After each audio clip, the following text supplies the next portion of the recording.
जगन्नाथ मंदिर का पत्थर गिरेगा तो समझ लेना कि अब महाविनाश आने वाला है।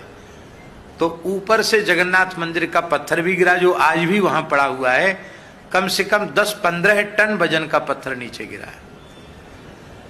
ध्वजा में आग लग जाएगी, 2-3 बार आग लग चुकी है ध्वजा में। इतना जोर का तूफान आएगा कि नील चक्र टेढ़ा हो जाएगा, नील चक्र भी कुछ टेढ़ा हो गया, चूना झरने लग जाएगा। ये भी वो भी सब बात उन्होंने लिखी है। और जगन्नाथ जी के वस्त्र में आग लग जाएगी, वो भी लिखा है कि ये सब चिन्ह जब आ जाएं तब समझ लेना। और जगन्नाथ मंदिर का कल्प वृक्ष भग्न हो जाए तूफान में, तब समझ लेना कि अब महाविनाश आने वाला है। और ये तृतीय विश्व युद्ध का संकेत होगा, ऐसा अच्युतानंद दास जी ने लिखा है।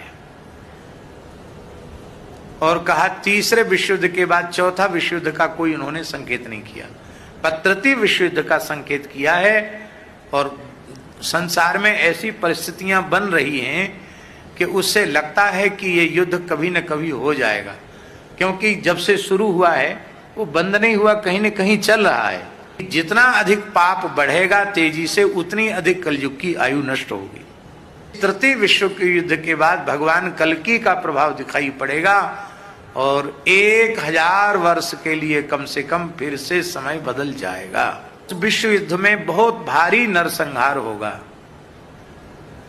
इतने लोग मारे जाएंगे। अच्युतानंद दास जी लिखते हैं कि विश्व की जनसंख्या मात्र 64 करोड़ रह जाएगी। कितनी? इस समय कितने हैं? 8 अरब से ऊपर।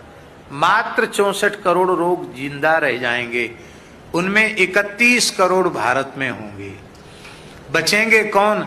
बोले जो भगवत शरणागत भक्त होंगे, जो गौ और ब्राह्मणों के उपासक होंगे, वैदिक सदाचार जिनके जीवन में होगा, उनको भगवान ही कृपा करके बीज रूप में बचा लेंगे, ऐसा भी लिखा।